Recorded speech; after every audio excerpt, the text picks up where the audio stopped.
Hi, before we start today, there's just going to be the announcement for the winner of the 50 for 50 contest. The announcement will be at the end of the episode after the closing credits. Thanks.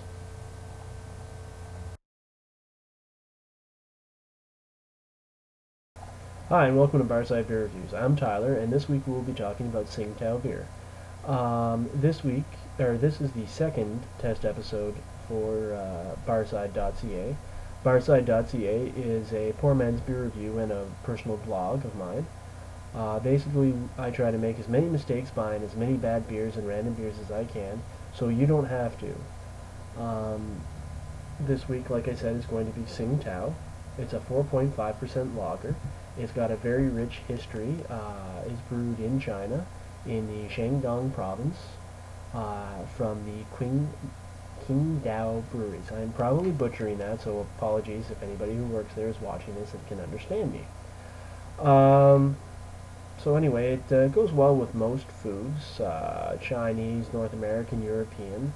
I found that it doesn't go well with General Tao chicken, but it just could be the Chinese place I go to, because it's not great there anyway. Originally it was a German-owned brewery, which was captured by the Japanese during World War I.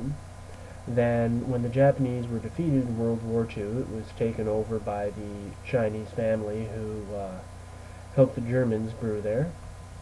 And then it became, in 1949, it became a state-run extension of all the regular brewers in China. In the late 90s, in the middle 90s, it was sold off and privatized again. So in short, it's been around. The recipe still tastes much as it did before, so I'm told. It definitely does have a European taste to it. I've had several Asian beers, and they usually have their own distinct taste to them, but this doesn't really fall in that. It's a bit different from most European beers, but it's not bad. So in short, it's a German brewery which became a Japanese brewery, which became a Chinese family brewery, which became a communist state-run brewery, which then became a private brewery partially owned by a German company, Busch, which is also partially owned by a Japanese company, Asahi. So, kind of a interesting history behind it.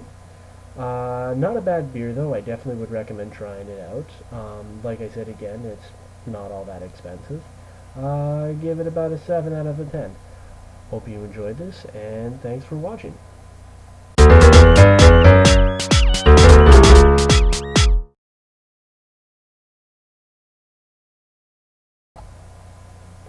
I'd like to thank everybody who entered in the 50 for 50 contest. We got a lot of good entries, and it was a pretty hard decision on who to pick. There were some interesting entries also, which had to be automatically disqualified because as good as the reviews were, you forgot to mention what the beer was. So, sorry. So the winner for this contest was Robert from New York. I'm not giving any last names for privacy purposes. In his review of Budweiser beer. I'm personally not a fan of Budweiser beer, and I have publicly stated I will never review it on the website. So a couple people sent me a lot of Coors and Budweiser reviews, and I was going to just dismiss these out of hand, but it's a contest, and some of you people tried really hard on these things. And Bob had a very good one, and I agree completely, and I don't think I could actually be as cynical as he was about this beer.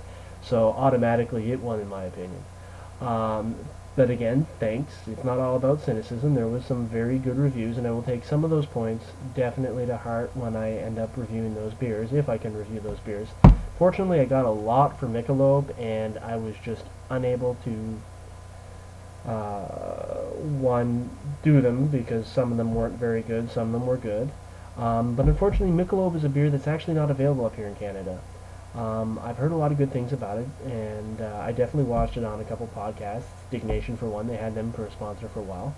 But unfortunately, it's just one of those beers that I won't be able to review myself.